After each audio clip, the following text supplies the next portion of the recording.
You're right guys, Shay here, Uneven Balance. Hope you guys are well. If you're new to the channel, you like the content, please do subscribe. Anyway, today is the Wednesday, the 26th of August. The third and final test match between England and Pakistan, the Ageas Bowl in Southampton, finished yesterday. And yeah, it was a drawn game in the end. The rain came to, well, I won't say to Pakistan's rescue to avoid a 2-0 defeat, because they actually batted quite well in that second innings, which enough people are talking about. But anyway, we'll get into it in a bit. But yeah, overall, well done to England for a hard-fought victory in this series.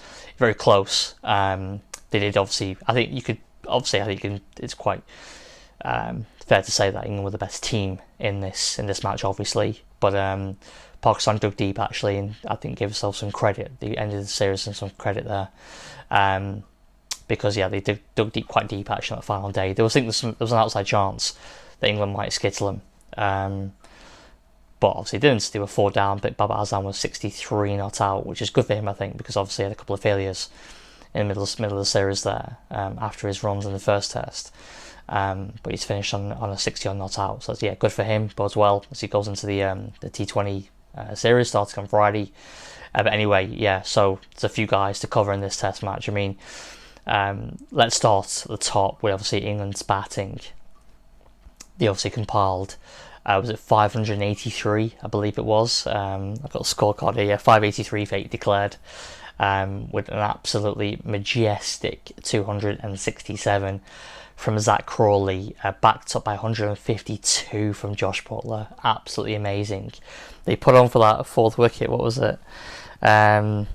So for the fifth wicket, they put on 360, 359 for that fifth wicket. Absolutely incredible. The record just tumbled in it as the partnership just flowed and flowed. Really interesting to see, I mean, let's start with Zach Crawley. I mean, I mentioned in the previous third test that he was a guy who wasn't really talked about so much, and it seemed more about, Ollie Pope and Root's position and Dominic Sibley. Yeah, I mean, I mentioned, I said before about Zach Crawley. He just seems he's someone who has had the least backing from the management. I feel like he's just the most vulnerable guy up until the test match, obviously, who's going to get the axe if there was going to be rejigging positions or to kind of accommodate players and move players out. I felt like Crawley was always on the most threat. I mean, he scored runs against South Africa. He scored the 70 odd against West Indies. He scored a 50 in the last test match against Pakistan. 53, I think it was, and obviously now he scored an absolute daddy double 100, 267, and a good rate as well. I think a 68 strike rate compared to say something like Josh Buttler, who scored his 152 at a 49 strike rate. But I'm not saying that derogatory at all. I'm not saying that from a negative point of view. I think Buttler played absolutely fantastic. They both played really, really well. I mean, Crawley went after the ball again. He went after Abbas and he had to show when he could. But also at the 200, he played his strokes and he showed he actually can play aggressively as well. It's not just a case of fancy stroke play. He's got a lot of shots there in his repertoire. So well done to him for this knock. I mean, he's got a good rate as well, which is good to see, because I think like Burns and Sibley, they're more kind of, well, especially as I say, more in Sibley's case, it's more of a sedate batsman, and then obviously Burns also knuckles down for his runs, doesn't he? But then with someone like free flowing as Crawley coming at 3, it could be the answer to England's problems. I mean, Root doesn't want to bat at 3. That's evident. We all know this. I think he'd be probably almost happier than Zach Crawley himself. When Crawley made that double, he's thinking, screw it, I don't have to bat at 3 now for a long time, because Crawley's obviously done that. We can do the job now for some time, can't he? So yeah, I mean, it was good to see, that obviously that happened. And you said Buttler 152. I mean, look, his series just gone. His summer's just been incredible, hasn't it? He's just, the way he's turned it around. I mean, there was just a strong comments coming from all sides, from fans, social media, from recognised journalists like George Dobell, who's saying that Ed Smith's, he's just basically just equal that's keeping Buttler in the team. He felt like that Buttler should have been dropped, just like me, to be fair. in cricket, it feels like we judge ourselves a little bit too harshly when we change our opinions. You're allowed to do that in any sport. If someone's not playing well some time, then you can call it on that at that very time. You make a judgment on that. If they improve, all you need to be is obviously flexible in your positioning and acknowledge the fact that maybe you've got to change your stance. For example, me with Chris Woakes, I felt like him at 7 in that first test match is too high. Obviously, he goes and scores 80 odd and wins a test match, and the rest is history. But up until that point, the last 2 years, he averaged less than 13. I was right to say I don't think he should have had 7. Now, obviously, a bit different. Obviously, he scored a 40 on this match as well, and he's showing his mettle. He's showing that he's capable of that, and it's good to see, because England do need some assistance in that lower order. They will need that, especially going to Australia next year, and even India. Next summer potentially. I'm not sure he'll play necessarily in India, Chris Woakes, but if he can contribute with the bats, that's obviously more options for England, isn't it? So, but anyway. I said, Crawley and Buttler, sublime, incredible, to see that. And the way the roles they played, Crawley 68 strike rate, Buttler 49. It's just interesting to see Buttler at a back seat, but he's tried so hard, Buttler, hasn't he, just to get into form, and it just paid off. It's just been a wonderful turnaround for him, so good for him. And we got to the bowling. I mean, it's 2 words, isn't it? Jimmy Anderson. I mean, how could I not start by talking about him? 600 wickets. Just absolutely phenomenal. 38 years old, just turned. And the thing is with Jim Anderson, I'm going to do a separate video on this about whether he should retire or not. But a little bit of insight now. I think what I would say is there's still a heavy reliance on him, as this match showed, him and Broad. I mean, it started the summer with this maybe being the beginning of the end for both of them. Obviously Broad was dropped from the first match and Anderson from the second against West Indies. We thought it was kind of slowly phasing out, but the reality is, right now, how could you not open a bowling with Broad and Anderson at this current time? It sounds ridiculous, doesn't it? It sounds absolutely ridiculous. Irrespective of their age, they're still absolutely fantastic world-class bowlers. Anderson, I mean, I think leading wicket taker in the series, I actually got the stats up here. Average 23. He's taken 11 wickets, average 23.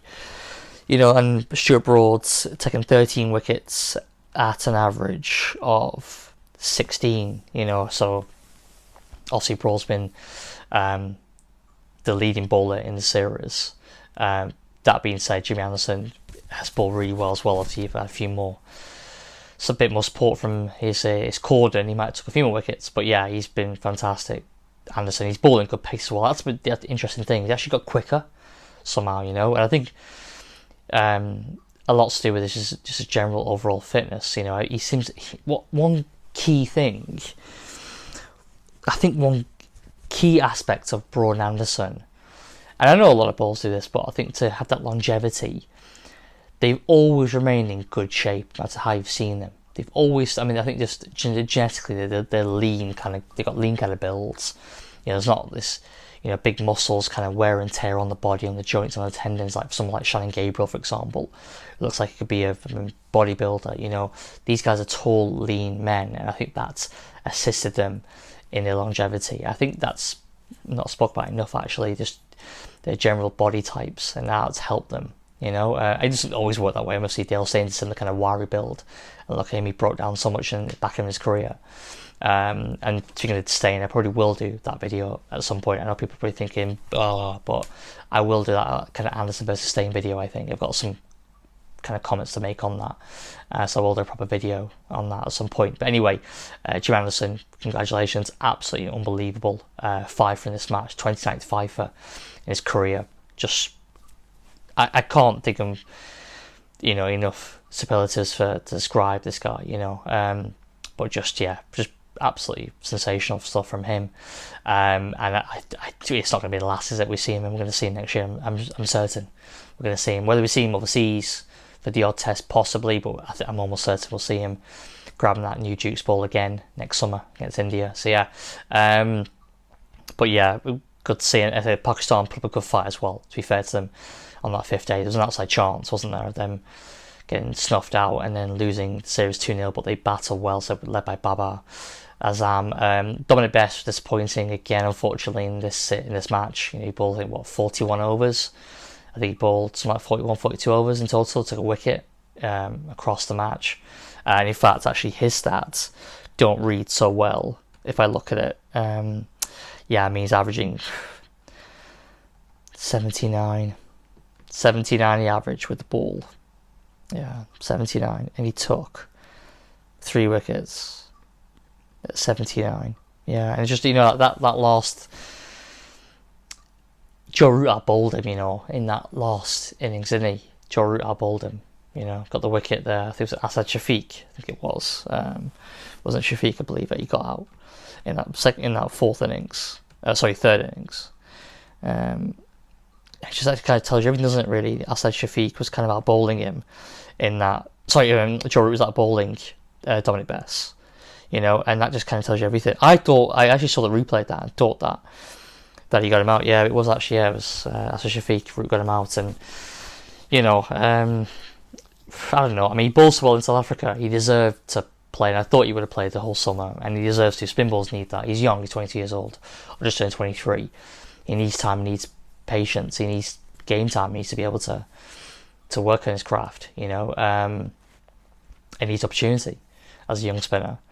But he hasn't taken it with both hands, and I think there might be clamour now for. I mean, the reality is they're going to play in the subcontinent anyway in the winter against Sri Lanka. Hopefully, that'll get rescheduled, and India, where it's going to be India UAE, but it's going to turn. So I think Bess and Leach will both play. Along with, Moeen Rash. I'm going to do a video actually on Rashid and whether he should be brought back into the test fold. But yeah, there's obviously him, Matt Pocklington when he recovers from injury. So Moeen Ali's there as well. So we'll see. But anyway, it's a conversation of the day. But yeah, I think Bess, disappointingly, didn't really provide what England needed, and that final day in particular. And across Test match, I've mentioned them now. And the series, 3 wickets at 79. Just not good enough. And the batting, that wasn't. Pakistan obviously was second best in the series, but only just. The batting for England. Pope, Burns, Sibley, Root. Pope, Burns, and Burns averaged like 5 in the series. Sibley averaged 24, Pope 20, and Root 31. It came down to likes of Butler, who was like the average. The ball average was something. I think it was something like 80 or something. He averaged 88, and obviously Zach Crawley averaged 160. Chris Oakes, because of that first Test match, he averaged 71. But yeah, Joe Root 31, and Stuart Broad averaged 25. He averaged more than Sibley. Pope 20. Rory Burns, as I mentioned before, 5. Not great. So things to think about for England, but it was a hot-fought victory. It was great to see, obviously, another Test series victory as well for England. And another one for Joe Root now. So that's 3 series wins on the bouncer as captain. Obviously, they missed the 1 Test, but they lost that Test, didn't they, when Stokes deputised for him at the start of the summer against West Indies. But it's good for Joe Root. It says the batting has seemed to have disintegrated quite a bit, but his captaincy, I thought he played quite well this summer, and I'm happy for him that he's obviously managed to bag another series win against a good Pakistan team, a good Pakistan outfit this was. So I don't think of anything else I should really talk about. Don't think much of this Test match really. Jofra Archer, I should mention, he took his wicket, I think 4 wickets at almost 40 in the series. Obviously, he was given instructions to bowl quicker. I kept it tight, actually, very much so on that 5th day.